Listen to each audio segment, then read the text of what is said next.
me tell you about a friend. It's Craig LeBlanc where the good times never end.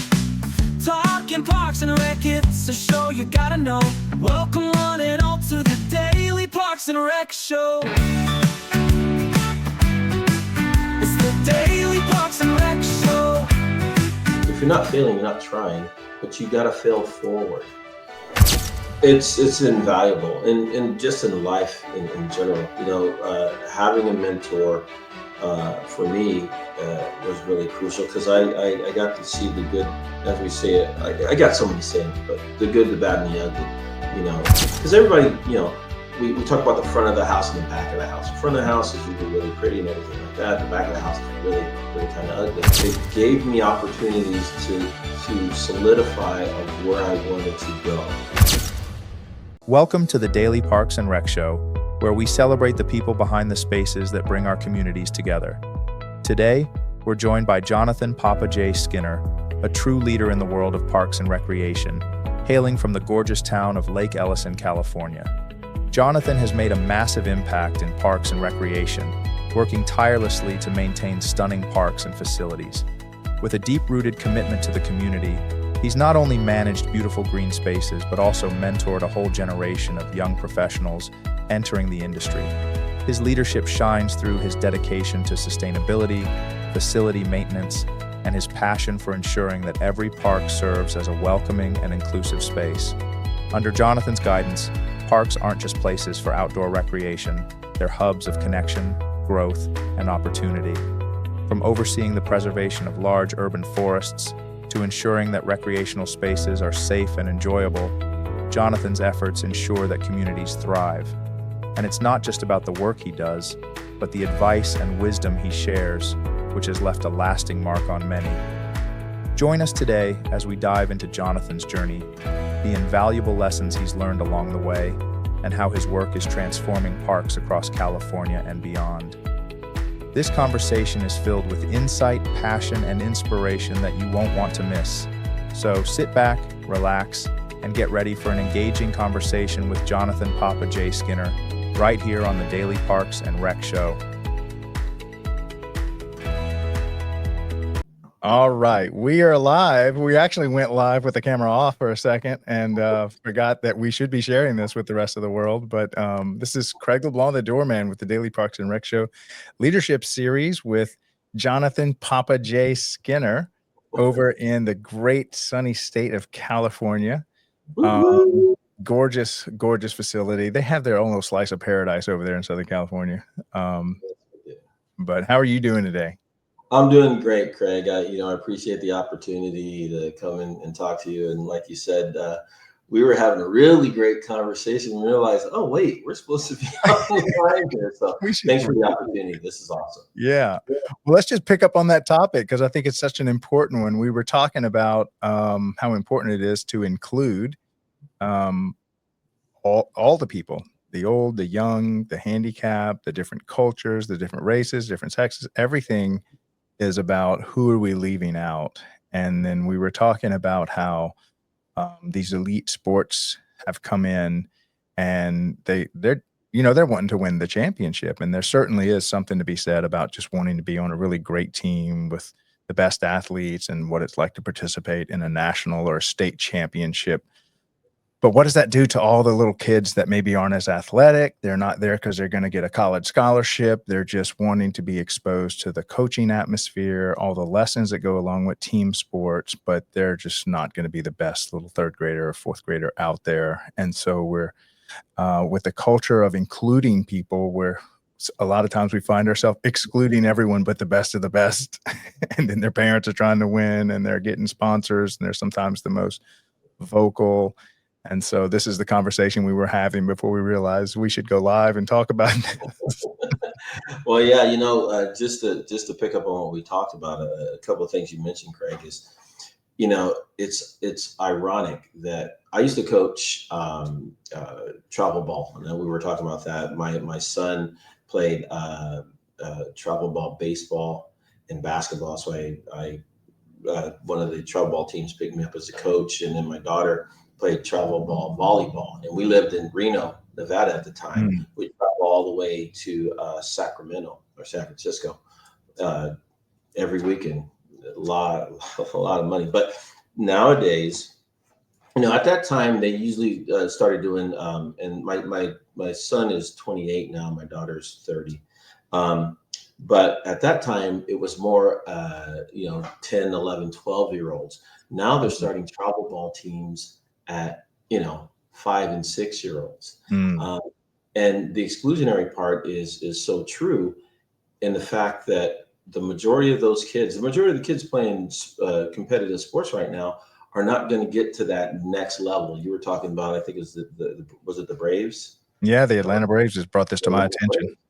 Yeah, and so all these kids that are playing ball right now, and their parents and their coaches are I guess pushing them to say you're going to be the next this and that. The statistics bears out that the majority of them won't. A lot of them won't even get to the high school level or even past the high school level. And so when you take a look at this, and a lot of these travel ball organizations, unfortunately, are revenue driven. And so they'll get kids on the team and have them buy their uniforms and pay their fees and all this other stuff. And they'll play the minimum amount that they need to play in order to participate. And so that part, you can actually get them on the team, but they're actually excluded from actually participating on their team. Yeah. One of the great things we have here in Lake Elsinore is there's a private group, and this has to do with the inclusionary part. They created this Champions League. So kids and adults with disabilities were actually able to get a field that we converted into, and we're going to be doing some additional conversions. So they have a league or a facility that they can go and participate on. So we can get the wheelchairs on and the walkers and all those other things to make sure that recreation is available for everybody. So I think that's really big as far as the inclusionary part. But, talking to a parent that I know in town, they're worried because a local league got with a competitive league because they felt it was the right thing to do. Well, now the competitive league is trying to squeeze them out. And so I had a parent call me, well, Johnathan, what should I do? And I told him honestly, we're basically Switzerland. We don't have a dog in the fight. We have an allocation policy that takes care of Lake Elsinore residents. So it depends on how the registration goes as far as the different organizations. And we service more Lake Elsinore residents than we do, masses amounts of people. So that registration is going to be key. But the thing is, we're following a policy that was we came up with, that was adopted by our city council, and recreation is really the key that we're looking at, is making sure that there's a recreation component, not really a competitive component, because there's those other things they can do, but the recreation component is really key. Yeah. A great analogy I found is let's say you got a bunch of kids on a playground and they all kind of organize themselves. They were going to play tag. And then all of a sudden, and so the kids are having a blast. They're running around. Everybody can play. You can go all over. And all of a sudden, somebody comes in and tries to organize a competitive tag team. It's like, wait a minute, I think we're missing the point here. And so it's not that competition is great. And believe me, I had a full ride to University of Kentucky for cheerleading of all things, and they paid everything you could possibly pay. And they won, I think, out of 25 state national titles, we won 20. And the guys wasn't quite as competitive as the girls. I mean, how many little girls want to be a cheerleader? And the best of the best in the country, they have more national titles than I think all other schools put together, is UK. And if you wanted to be, there was 10 slots every year, 10 Kentucky female cheerleaders every year. It was a super elite group. They were amazing gymnasts that started, gymnastics, that starts like pretty much as soon as you can walk, people are doing gymnastics. And so it was such an exclusive group. And a lot of times I wish people could be on that team to experience the level of coaching and teamwork that we experienced, that I still carry with me today. And there was zero chance of me joining a pro cheerleading team unless I joined the circus. So how many engineers and teachers are walking around with life lessons that they learned in a little league baseball team, and to think that, you know, you're going to cut people off from that because they can't be a pro softball player or whatever. I think Parks and Rec plays a big part in this, and I'm so glad that the team that the person that brought this up to me was the national championship Major League Baseball player on the Atlanta Braves, and they were the ones that were saying, "God, we're losing so many people. Why are we losing it?" And it was the coaches in the small communities that said these travel ball teams are not ruining, but they're siphoning off all the talent and players, and the other little kids are just kind of left out. So now you've got the Atlanta Braves just, I'm talking, pushing a lot of money and energy and effort into rebuilding the local community little baseball teams that includes everybody, and a lot more sports and stuff. So I'm so glad to see this kind of thing moving more to a balanced equation. I definitely agree. Definitely agree. Yeah. All right, so let's go and talk about Papa J. First of all, where'd you get the name Papa J? Well, last Tuesday, April 15th, yes, I'm a tax baby. I turned 62, and I'm very fortunate and blessed to have grandkids. Actually, my daughter is having her first in July, and my son and his wife, they live in Texas, and my son, when we found out they were pregnant, says, "Well, what do you want to be called? You want to call, Papa, or all these other ones?" And so it's like, I want to call you Papa J, and because my dad, actually, that's what we call him, is Papa John. So I'm not the second, I'm not the third, but because I'm Jonathan, you call me, So anyway, so that's where I got Papa J from, and so. On a lot of the stuff that I start doing now, I put on the Papa J. Actually, one of the things that I really believe in is celebration. I've done a couple of sessions at conferences and stuff like that. And so I like celebrating my team because they're amazing. That's the reason that we're able to do the things we're able to do. We have a baseball team, a minor league team that's tied to San Diego Padres, Lake Elsinore Storm. So we're kind of a sports town. And so I worked with my team, my management team. We got jerseys with their names on the back. And what we did is we put the year that they started on the back, the number of the year they started with their name. And so, put that on this Papa J. So that kind of stuck. So a lot of different organizations and stuff like that, I started coming Papa J. So it's starting to stick. So. Now, how did you get into Parks and Rec? Were you what do they call that? A park rat? Yeah, the funny thing, Craig, is I started this field when I was 7 years old. Wow, I love it. I was very blessed. I had 5 brothers and 2 sisters, so 8 of us, right? And my brother played high school football. He was a running back, and one of his teammates, he was a fullback. I did day camps, and so he took me under his wing at 7 years old to be a junior CIT, which is a counselor in training. So at 7 years old, they had me run different programs and do different things. And as I got older, we lived in Lompoc, California, which is up above Santa Barbara. We actually took trips down to the Forum at the time to go watch the Lakers play. And so they let me be part of the team that got different groups and got people together.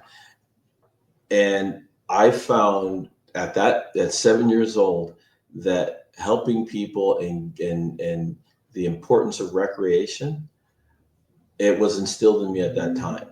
And from 7 to when I got into high school to going to college, that is something that's always impressed me, that in our field, you'll find very few people who do not want to have a park to at least go sit in, want to go throw a line, don't want to go fly a kite, don't don't want to learn a new sport or an activity. So we are memory makers, and that's something that's really stuck with me since 7 years Yeah. old. Oh, I love that memory makers. It was shout out to Peter Cosmiano in Jasper, Alabama. Great little, awesome little community north of Birmingham. He said we are in charge of first catch, first slide in the home plate, first pop fly, and we're there for those moments. And he said that's what I do it for. He says because they're priceless for that child and for those families that get to witness that. And he said this is what I get to do for a living. Yeah, yeah, we get paid to make sure we work so people can have fun. Yeah. And I was very fortunate to be on a panel here in California in Moreno Valley with some other directors and professionals. Dawn Finch, she brought it to heart. We're actually first responders. People think of sheriffs and police and fire. And yes, they're definitely first responders. But whenever there's a tragedy that happens, typically in parks, recreation, and community services, we are the first responders as far as care and shelter. We work with schools. Oh, yeah. And go in there and set up and work with Red Cross to get the cots set up and get the food all organized. We had a situation that happened here a couple of months ago where myself and my assistant director, Bo Davis, we're boots on the ground. We're the ones who are out there setting everything up and doing the intake of these people and making sure that we gave them a respite from having to worry about their house. So we had staff that were there taking care of their kids so they could go out and do whatever emergency things that they had to do. So, people just think, Parks and Rec, all they do is hand out balls and everything like that. No, we actually are in troubled situations. We are those first responders that help those other first responders be able to do their job and be successful. Oh, yeah. Shout out to Mark Flores over in Linwood, California. Me and him were going back and forth trying to put a number on the price tag of the real estate portfolio that his park system manages. And just back of the napkin before we started added a lot of other stuff, we reached, and there's only 75 million people that live in Linwood. He's sitting on top of around a $1.5 billion real estate portfolio. And just to try to give a little understanding as to the value or what it takes to bring the value that Parks and Rec brings to its community, at least, in land.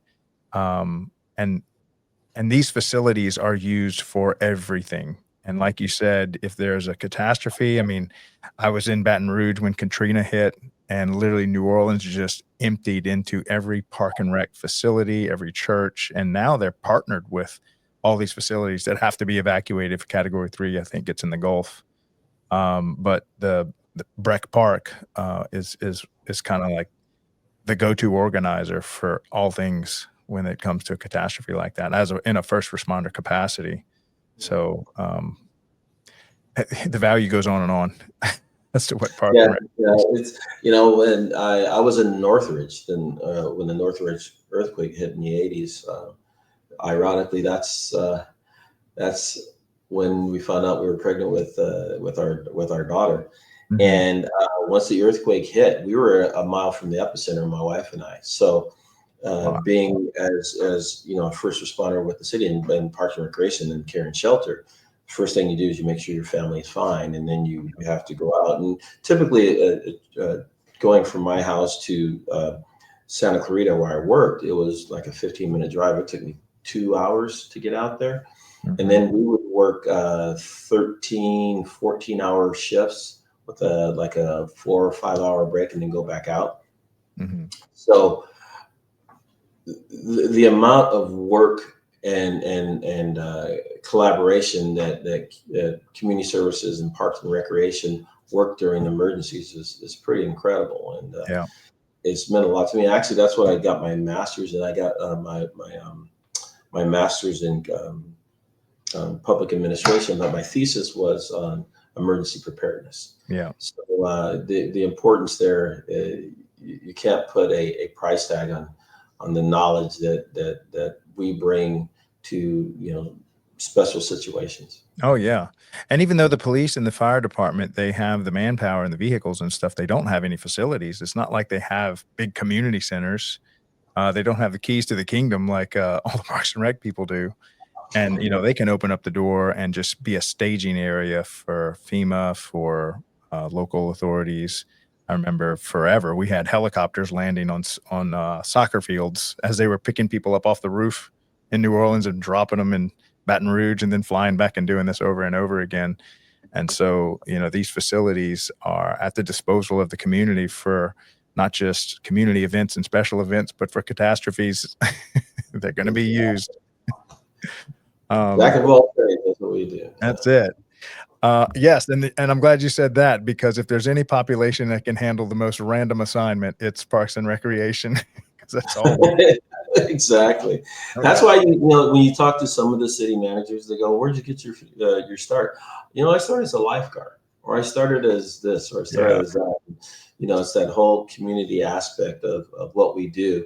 Helps people go on to bigger and better things. So. Yeah.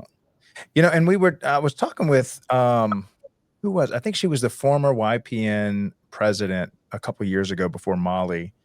And we were talking about all the volunteer opportunities and the part-time opportunities to start that journey of learning everything that could possibly be learned in Parks and Recreation, which is just endless, really. But how you can actually start working in Parks and Rec as early as like 15 in concession stands, volunteering, work, field maintenance, whatever. And so by the time you get out of college, you've got 8 years of experience in Parks and Rec. Exactly. Yeah. And you can learn to be a leader at that age. Because, Parks and Rec does not shy away from giving you 10-year-olds at summer camp to be in charge of, and now you're their leader. Exactly. And it's you see people that have that passion of and I was just reading a really brief article on a gentleman that goes to NRPA every year, and he volunteers every year. I saw that this morning. Yeah, service of and I just put that tagline that I hear all the time: service above self. And volunteers are really part of the backbone of how we're able to do the activities and everything that we do. They come there, and what we have here in Lake Elsinore, we do have a pretty aggressive and robust youth volunteer program, because they are able to get they need to get community service credits. Mm-hmm. And so what happens is they come and volunteer and they get so many credits and everything like that. But what we found is if they stay local, they actually volunteer after they're out of high school, because they have that inherent giving of self to other people. And they're able to see that, that first smile, that first ball, that those first that you had talked to, your friend had talked about, and it instills in them, an ability to give past, getting that community service hours that you need. So it's, I love this profession. If you couldn't tell. Gosh. So what was your kind of journey into it right out of school? Did you, talk about your first job, maybe your first volunteer, your first job into it? I know you started at 7, but what was your journey all the way to where you are today? Well, it started there in the camps. And then I started working I had a great mentor, Ken Arstini, who is still in Lompoc. And he was a rec leader back at a park that was down from my house. So how old was he at the time?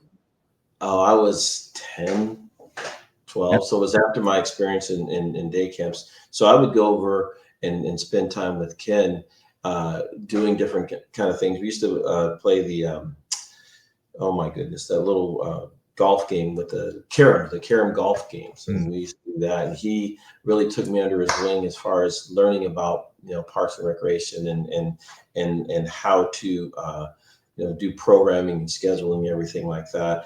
I then went to, I graduated high school, went to Cal State Northridge for a couple of years. Actually, I went to a JC. I got 2 degrees at a JC.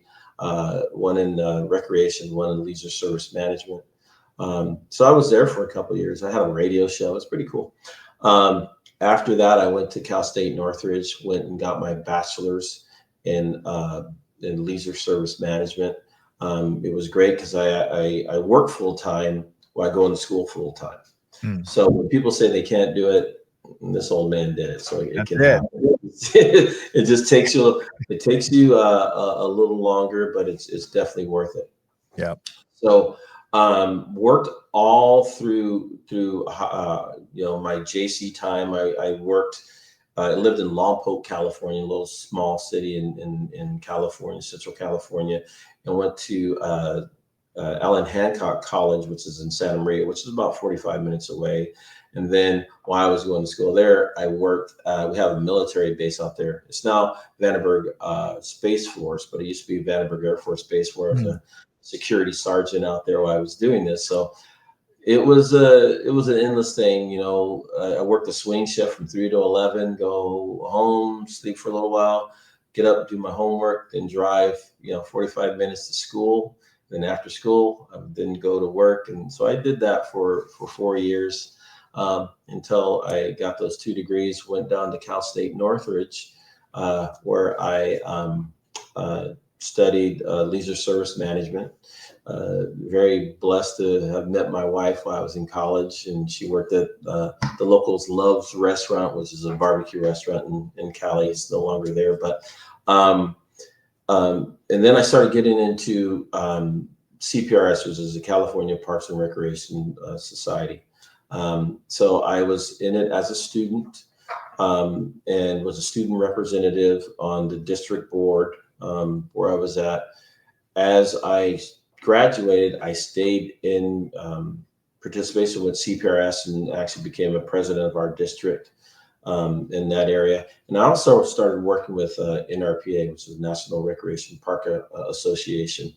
And just joined because I wanted to be able to see how it was from an organization standpoint. I ended up getting my CPRP. I got my CPRP while I was there. And then while I was working in Agoura Hills, California, I decided I wanted to go back and get my master's. So with 2 young kids, I went back to Cal State Northridge, working full time during the day and going to school at night. And I was able to get my master's in public administration. I think I told you I wrote a thesis that's actually still at Cal State Northridge in the library. Go check it out. On emergency preparedness, and it really opened my eyes to giving more back to the field that really has done a lot for me. So, went from Agoura Hills to Santa Clarita, and I worked several years in Santa Clarita as a recreation coordinator. And at the time, I was still getting my feet wet with things. I had this great boss. His name was Chris Daste. He's a really great friend of mine. And he brought me to his office and he goes, you got 6 months to get out of here. And I'm like, okay, what did I do? He says, you're really kind of, you reach your pinnacle of what you can do here. I know you can do more. Wow. So I want to be able to help you to get to that next level. So you get 6 months to either find a job or I'm gonna fire you. Oh, I love that. He's kicking you out the nest. So it was an eye opener. But during that time when I was working with Chris, and this is the reason I think he said that is, I believe in the 3 L's, lifelong learning. I think that's really important. So there was a time in Santa Clarita that the assistant to the city manager went out on maternity leave, and George Caravallo, one of the greatest city managers I ever worked for, put out a thing saying, hey, listen, I need somebody to fill in for Terry while she's gone. She's going to be gone for 4 months. Is there anybody who wants to do this? And thought about it. I said, yes, I really, really want to have that opportunity. So not only did I do my coordinator position, I also did the assistant to the city manager position. And it gave me a larger breadth of the city. You know, I was actually writing letters to constituents. I was setting up meetings with councils. I was doing all these different things. It was so exciting for me to have that opportunity um, to be, you know, better. And so through this, that's when, you know, Chris gave me that ultimatum, and I actually got another position someplace else. One of the greatest compliments I got from George, he pulled me into his office and he says, "Hey, Jonathan, so I understand you're taking on this position someplace else." And I go, "Yeah." And he goes, "Are you sure you want to go that route?" And I'm like, "Well, what do you mean, George?" He's like, "Well, you know what? In seeing what you did, you have some really good attributes, and I think, you know, with some training and everything, you'd be a really good city manager." And I looked at him directly and I go, "You know, George, after being with you, I really respect you and everything. I could never do what you do, because not only does he have, and at the time we had, I don't know, about 100,000 people, 80,000, 100,000 people. You have these 80, 100,000 people. You also have a council. You also have this and that. My niche is community services. My niche is parks and recreation." He says, I think you make a mistake." I'm like, I don't think so, George. And actually that I went from there to Agora Hills. After Agora Hills, went to, there was a job that opened up in all places, Incline Village in Nevada. And I went up there to become a supervisor and a manager, and I turned it into a Parks and Recreation assistant director position, overseeing Parks and Recreation. It was a lot of fun. Then ended up going down to Reno and working in Reno for 5 years. I had another boss, Julie Conway. I call her boss lady. She's my original boss lady. And Julie's one of those people as well. And she says, "Hey, Jonathan, you know what? You need to be a director. You've proven your worth. I have faith in you. And so I'm going to do everything I can to give you those opportunities to be in charge of things in management." And from there, and her encouragement and her support, and still Chris, I still keep in touch with Chris today. And with them, I was able to get a director position down in Santee, California, where I was the director of Parks and Recreation for Santee Lakes, which is a campground, a beautiful campground that actually makes money. It was named the Campground of the Year by the National Association of RVs and Campgrounds. Wow. I was very blessed when I was there. We actually got it under the first ones. The first two they got is when I was there. It wasn't because of me. It was definitely because of me. I don't like taking credit for stuff when people do stuff. It's the team. They made things happen. They put it on the map, and so they got Campground of the Year for 2 years in a row. They also got they have RVAC has this Play It Green and they get a special award for ones who do green-based initiatives, making sure, you know, how you take care of your compost and all this other stuff. So they got that for 2 years, which led me to where I'm at right now, which is the beautiful city of Lake Elsinore.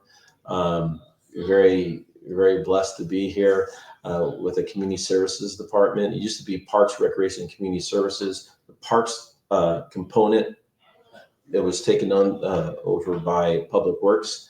We're very fortunate. We have a lake in the city, hence Lake Elsinore. Yeah. 14 square miles. It's 3,000 surface acres. I'm very fortunate to be the guy who actually gets to put the fish in the lake. So bass, catfish, bluegill, crappie, a special fish called a wiper, which we haven't had in years. And me and another person were very fortunate to be able to work with the Department of Fish and Wildlife, which sometimes can be kind of difficult, but be able to get it back in because they can't be able to spawn. And so when we started loading the fish, they're about the size of my pinky, over 5 years ago. Now they are 20 inches long. Pretty amazing. And because of what we've been able to do with the fishery, we now have anglers that are coming from northern California, from Nevada and adjoining states. We actually have an event coming up. It's our 12th annual Junior Stream Fishing Derby, which is coming up in May 17th. But this organization has given me some opportunities to do some incredible things. One of the things that I really believe for us that are in management or thus that have the opportunity to work with people is to build people up and to look at succession planning. And so over my tenure of being in Parks and Recreation, I've been very blessed to be able to give people the opportunity to be successful, to either take over my position, to either go to another organization and get that higher position. Because if you're a manager of people or a director of people, your job is to make them better than you. You surround yourself with good people, you give them opportunities to be successful, you give them the praise when the praise is deserved, and you take the hit when there's a challenge or problem. And you use those as we call them opportunities for success. So I love it. That's my whole soapbox thing. Yeah, well, I love how you're saying how, taking care of that next generation, really trying to make sure they succeed, because, you're entering an organization that's got nearly an infinite lifespan. These cities, these departments don't really go out of business. Someone's going to be there leading that ship. And so it would be a shame if you weren't preparing your replacements, knowing that, someone's going to have to lead this ship and steer it in the right direction. And it looks like through your career, you've had so many people invest in you and push you to get better and better and better. So I'm so glad that is a healthy part of the culture of Parks and Recreation. Is there anything we can do to improve that? I think that, yes, there's definitely things that we can do. We back in the day, I mean, Craig, you're younger than me. I'm like next to, Moses as far as age and everything. But there was the old saying of management by walking around. Too often when we get into leadership positions, we become attached to a desk or attached to a management team or this and that. I think it's really important that we take the time at least once, twice a week, an hour or so, is go out and talk to your people. And not just the people that are in charge of the building or the facility or whatever. Talk to the rank and file. Talk to those part-time staff. I've been very blessed to be able to have those kind of mentor opportunities. There's one that happened here. There's a young lady by the name of Bella who works here, and I had the opportunity to work with her on a Breakfast with Santa event, and we had a situation that was going on, and she came to me and said, well, Johnathan, Papa J, I don't know what I'm going to do with this. And so I don't want to make the wrong decision. I said, what do you think you should do? Well, I think I should do this. And I said, well, why don't you go ahead and do it? Turned out fine. When after the event, I said, Bella, what I see in you is the next leader, the next director. If that's what you want to be, you let me know how I can help you. We're going to give you experiences to make things happen. And since that time, which is about 2 years ago, she now runs major programs that we have. In fact, she was a big lead on a bunny trunk hop that we just had this last weekend, that we had thousands of people there. And she was in charge. And this is somebody who graduated. She's a local kid, graduated, and now she's giving back, and now she's going on that leadership opportunity. And we gave her those opportunities. Yeah, and I know we've already had several directors on here that not only do they get out among their employees or their staff rather, but they're also out in the community. He said, and I forget which director did this, someone in Nevada, where they would make sure at every event they had a tent for the Parks and Rec community. And it was mostly just to gather information, meet people, how are they doing, what can they do better, and they also add all the services that they offered. So they might be doing a 4th of July thing, but they're pushing out all the information, all the facilities. And it was nearly an all hands on deck. We're here to meet the community. That's what we're here. So it's not just about putting on the special event. It's about, this is our opportunity to meet the people that they come out once a year to this one family event, to let them know, hey, we got all this other stuff. We got farmers market, we have league play, we have all this stuff. And so they were not just, and he leads that way. He would even take his staff walking for their meetings, not just come into my office, but let's go for a walk. So I love that kind of leadership. Yeah, ours lately has been pickleball. So we have a gym that's here, and so what we do is, and Bo and Ben Foster, who's our senior management analyst, and several of the staff, they actually came up with a whole bracket system that we get points and stuff as we play, and then it's an opportunity for us to basically take an hour or so and to get that camaraderie. And still be able to go back. And we've done other kind of things. You know, I mentioned Bo Davis, but Joanna Truex is our assistant general manager out at Launch Point. I forgot Launch Point. We have a campground that's here called Launch Point. We inherited we were given a campground, about 15 years ago with no money. And it was what I consider rustic, really bad. It's on septic.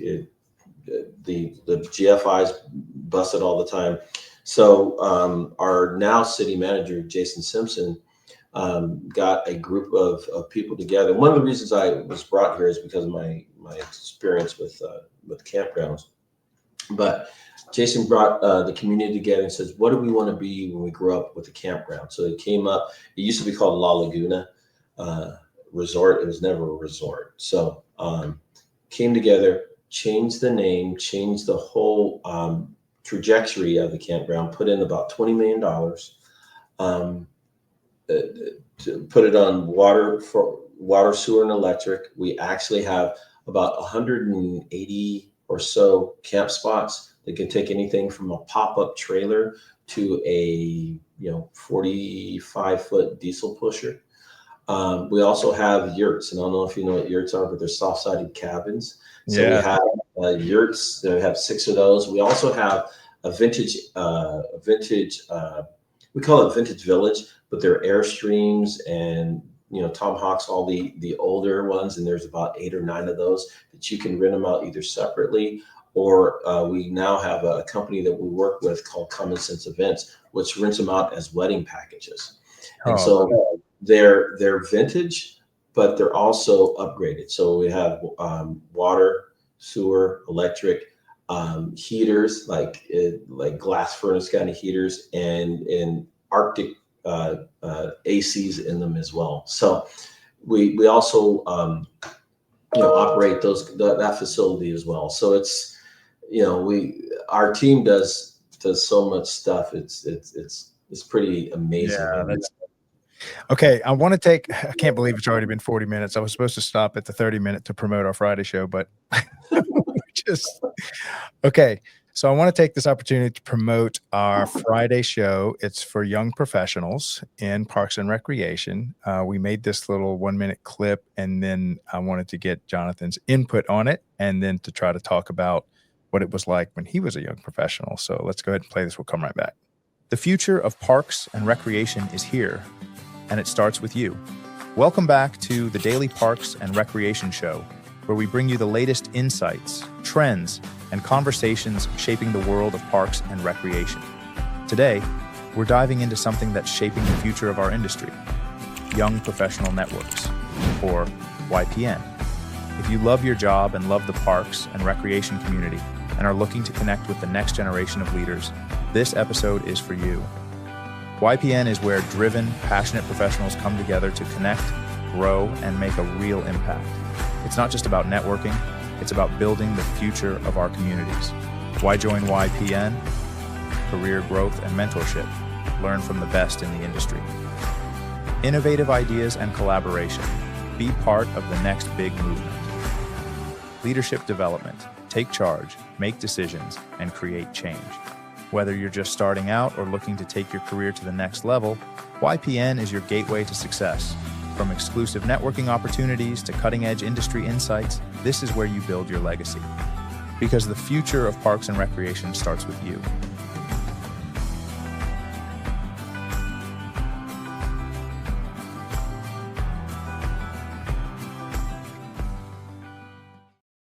All right. So shout out to Molly and Gabby and a lot of great leaders in young professionals nationwide. And thanks to Chad Horton over in, I want to say he's in Massachusetts, but I could be wrong, for helping us organize all this. If you are a young professional, which let me define that real quick. If you are in college right now, pursuing a degree, or even if you're a high schooler and you're coming into this or volunteering for it, we'd love to have you on the show every Friday, 12 noon, 52 shows a year.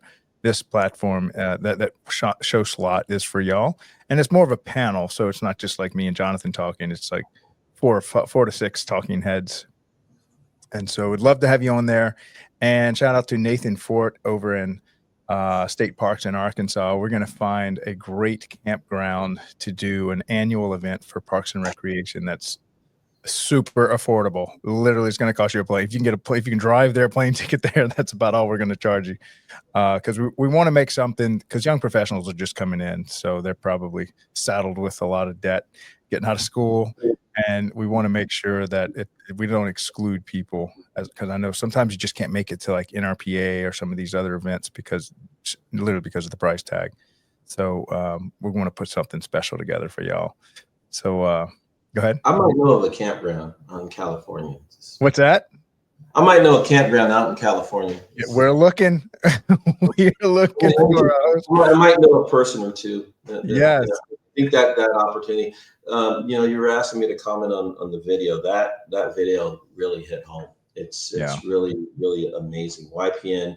I'm gonna give my big thing now is shameless plugs. So Shane Mize, Jay Tron, and Tom Venero from Reckless, they do another podcast show, but they are really big in YPN and with NRPA and everything like that. And I think giving the platform for young professionals to actually get their feet wet in the management type and leadership type of opportunities. I had the pleasure for 6 years working with a buddy of mine, Nikki Ginger, who now works for Barry Dunn, and Sven Leff and Shay J and Tom on the CPC for NRPA, which is the Conference Planning Committee. We would get sessions, about 800 sessions a year, and we'd have to review all those sessions, and then we would have a meet and greet kind of with the CPC and those who had put in for applications sessions. And so we had a lot of young professionals, and we had an opportunity to talk to them, and some of them had called me afterwards. And their fear was that they didn't want to fail. And my boss, Jason, and several other people said as well, if you fail forward, if you're not failing, you're not trying, but you got to fail forward. Take your time to practice your speech to your dog, to whoever, and I try to do what I can. I did a session on celebration, and I have a buddy who works in Arizona. He says, hey, Papa Jay, we have somebody who's going to be doing their first session at NRPA. Do you think you can help them get some people to go?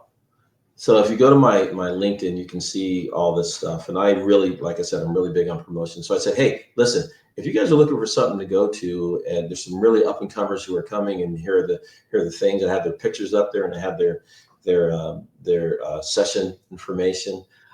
When I went to the conference, I was actually able to run into him and says, you know what, Jonathan, we had a full house, and we had people that were asking how they heard it. They saw it on your LinkedIn page. Nice. So that was my opportunity to help a young professional get their feet wet. Now they're doing sessions all over the place, and they're looking at being a keynote speaker at conferences. So giving them that opportunity, giving them that push, and giving them that support to believe in themselves and show what they can do is really huge for us as, the elder states persons Yeah. of our profession. Yeah, I love that concept of failing forward. I encourage failure. That is, if you're not failing, then you're shooting. You're right up under the goal. You'll start missing. Yeah. You should have a healthy dose of struggle, of failure. That means you're out of your comfort zone. That means you're learning at a much greater rate. And failure, pain, obstacles, those are the most information rich things that you can do. And so I think you should even chase failure daily because you're doing something you're not familiar with. That's where learning happens. And I wanted to go back to even this lifetime learning quote that you said earlier when you were speaking. Tell more about that. Like, so what is your regiment of learning? How are you learning even today? Well, I tend to seek out people that have more knowledge than me. And the misnomer is people think that you have to be older in order to be the knowledge base. I learned so much from, the kids who come out, and I love to fish. I don't know if I told you that I love to fish. And so, I have a lot of young anglers who, yeah, I've been fishing for a very long time, but they know certain things about certain, lures or rigs or this kind of stuff. So for me, for that fishing part, that helps me because the youth will help, help us become who we need to be. So lifelong learning for me is just talking and being vulnerable to say, I don't know this. Yeah. And how can I get better? Now, if you think you know everything, then you prove you know nothing. Right. That's another statement that somebody had told me, and it's Right. absolutely true. People, I got a couple of different loves besides my family. It's Dallas Cowboys. Okay, Dallas Cowboys. I don't know if they'll ever win a Super Bowl. Oh yeah, and by the way, it's got Papa G on the other side. I love it. But they'll never. Well, I won't say never. It'll be a while before we win a Super Bowl. But I believe in what they can do. I believe in individual players and looking at their successes. Same thing with our team.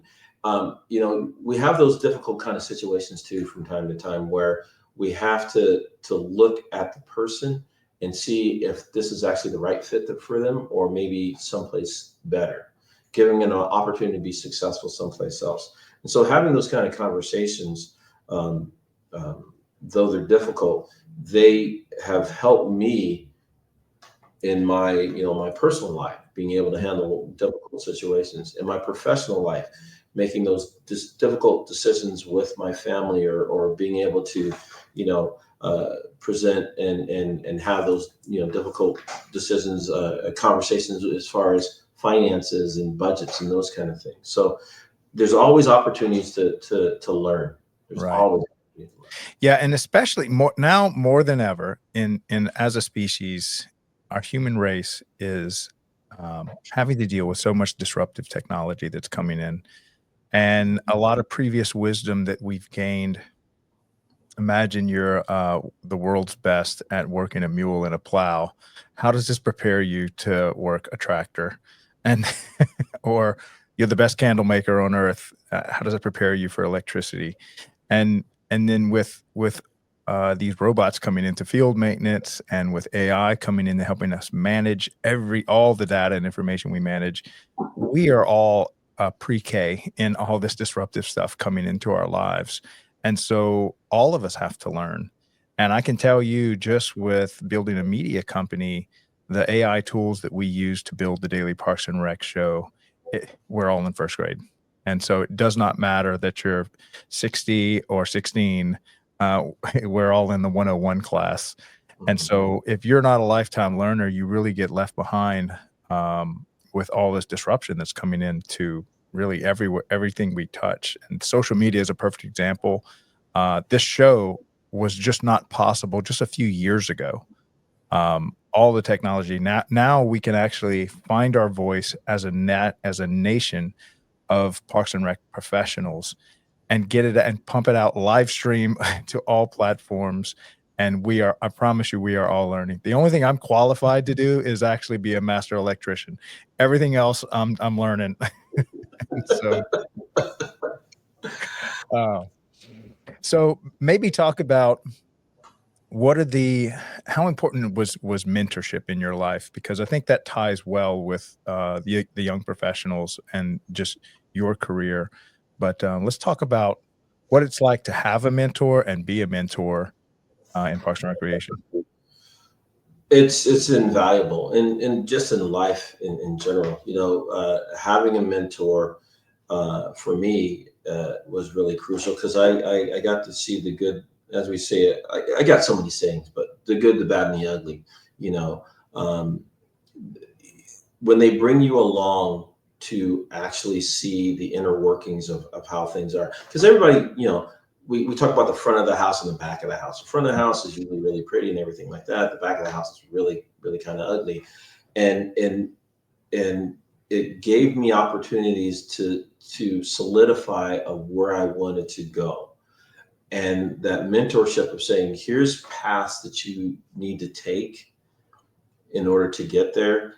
I can show you the path, but you need to go down the path. Now, if you are going askew or whatever, you need some help, I'll be able to help you, but you need to do it, because at the end of the path, then you've successfully done it. It's not me going down.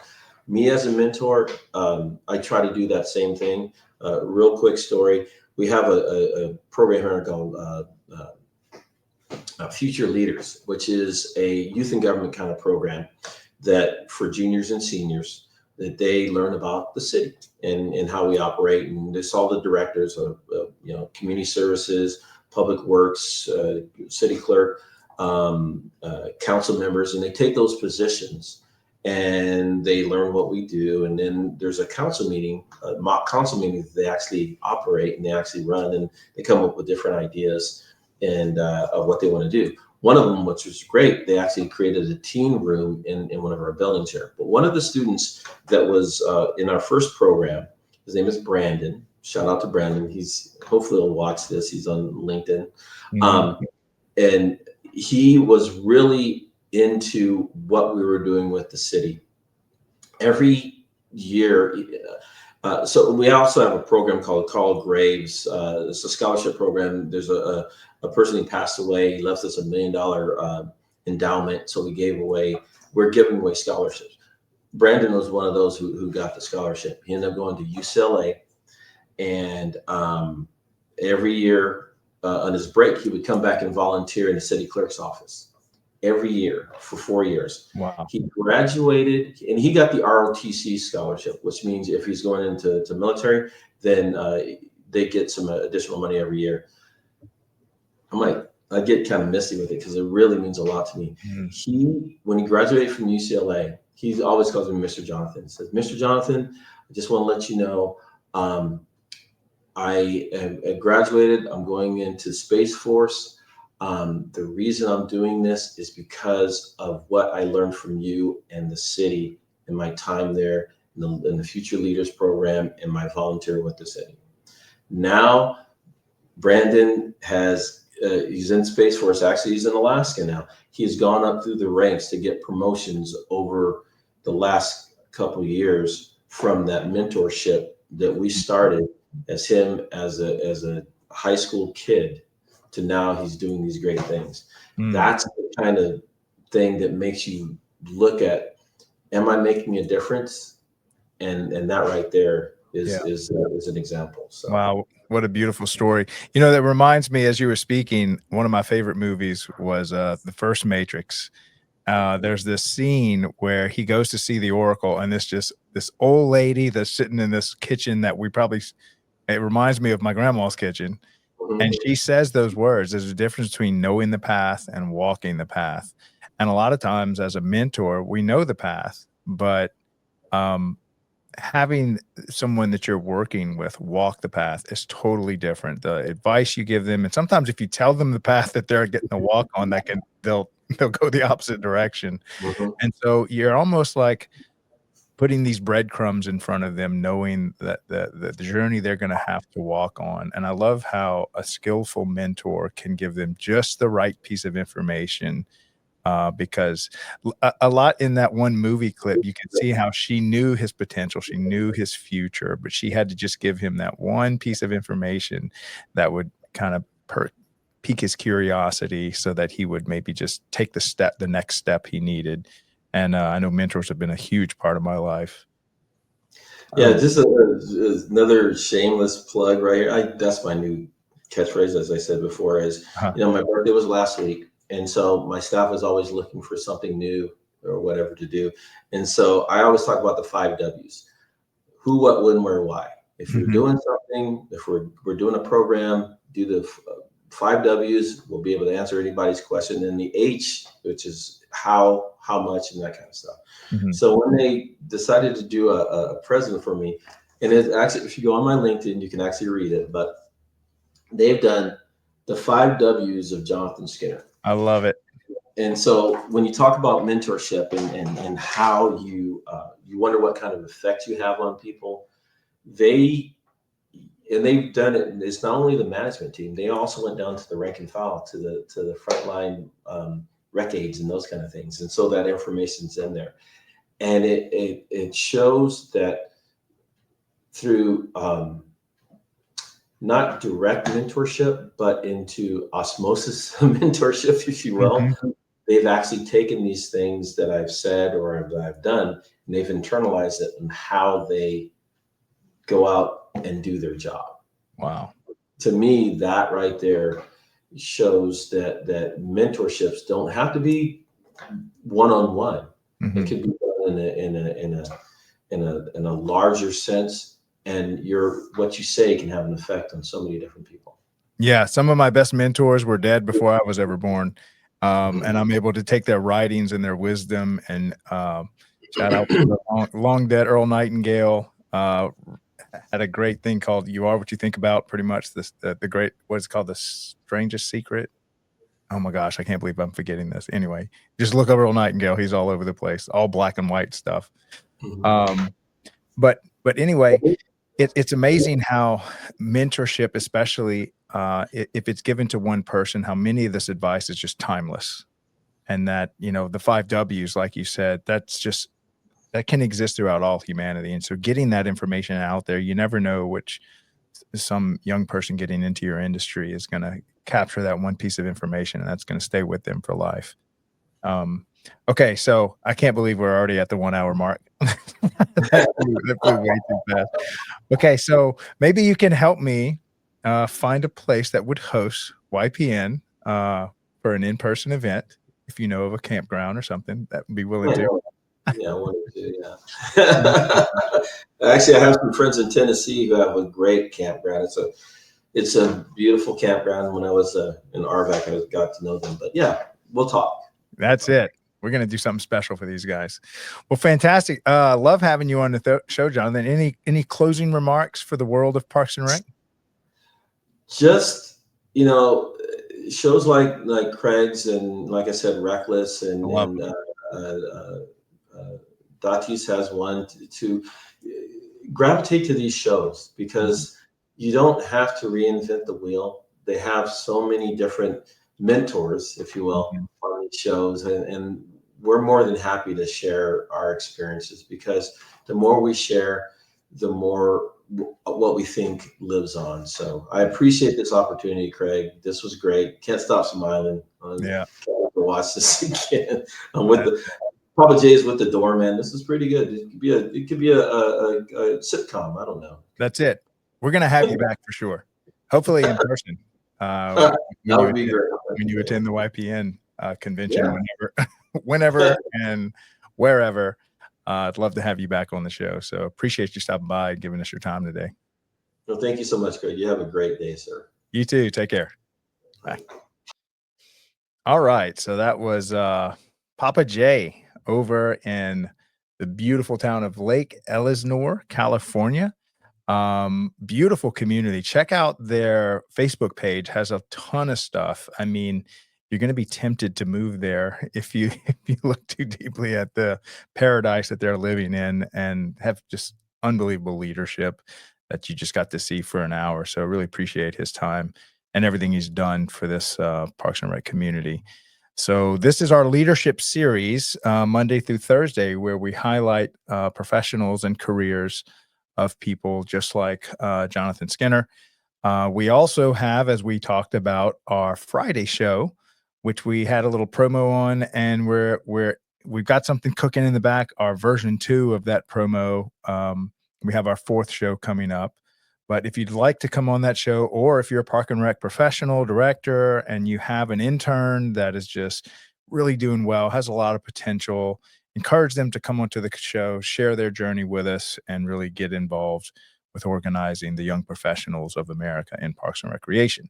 Okay, so this is our 2nd week for facilities maintenance. I'm going to run this quick little promo for that show. This is our 1045 show, all things facilities maintenance, massive real estate portfolio that these guys are keeping beautiful, are maintaining. They're fighting, or maybe not fighting, maybe working with Mother Nature to maintain these massive urban forests inside of our community, all these sports fields, these green spaces, these aquatic centers and community centers. Probably a third to a half of the money and the workforce inside of Parks and Rec is dedicated to maintaining these facilities, and we are giving them a show 4 days a week, Monday through Thursday. We've got a lot of great vendors that are actually coming on to talk about the services and the products that they offer to Parks and Recreation. These are companies that have already been serving this community for quite some time, and really highlighting also the professionals that work inside of Parks and Recreation facilities.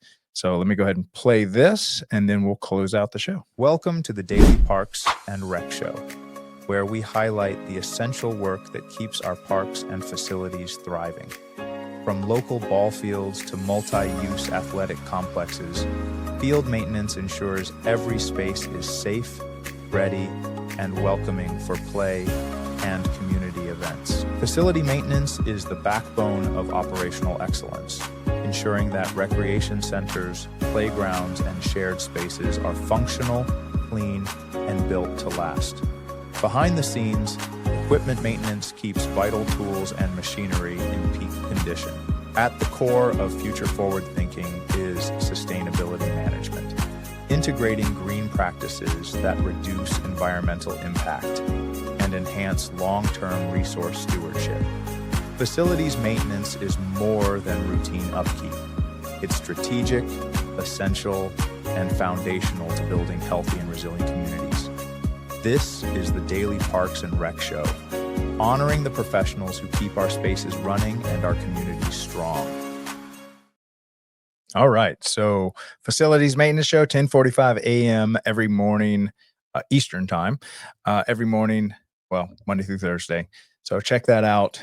Please come on if you're a superintendent, if you're a master craftsman that has decades of experience in maintaining facilities. We'd love for you to share all that wisdom you've attained over the years. And of course, if you're a vendor that works with Parks and Recreation to help those professionals deliver that service, please consider coming on to the show in an educational capacity. And please support these people, because a lot of these are coming on as sponsors for this show.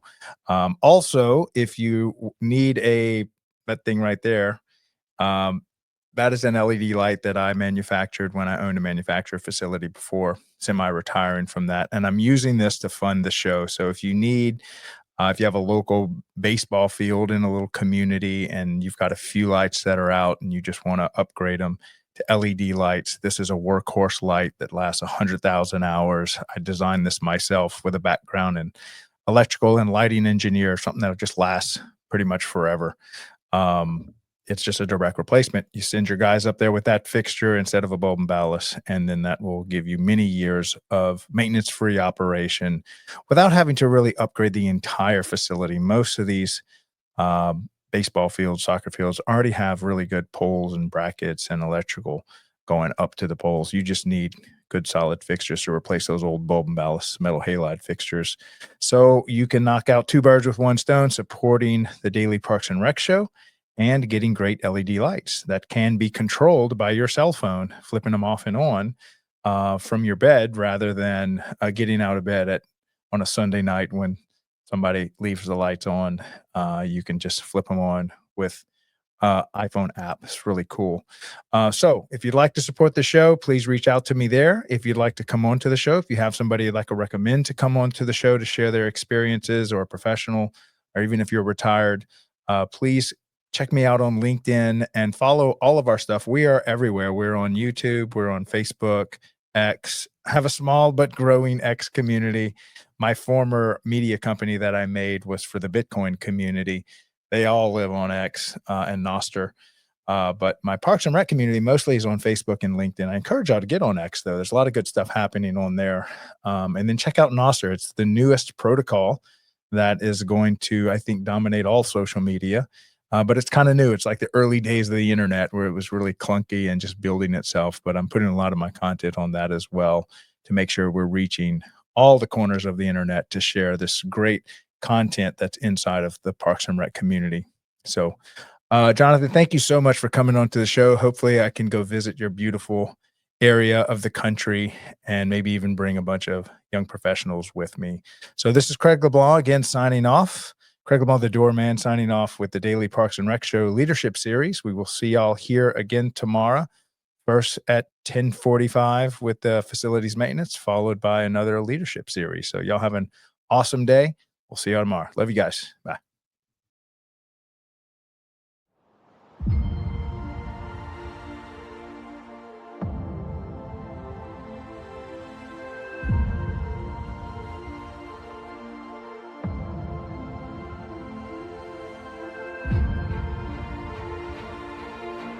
When you invest in our high-performance LED sports arena lights, you're not just upgrading your facilities, you're helping us illuminate the untold stories of parks and recreation communities.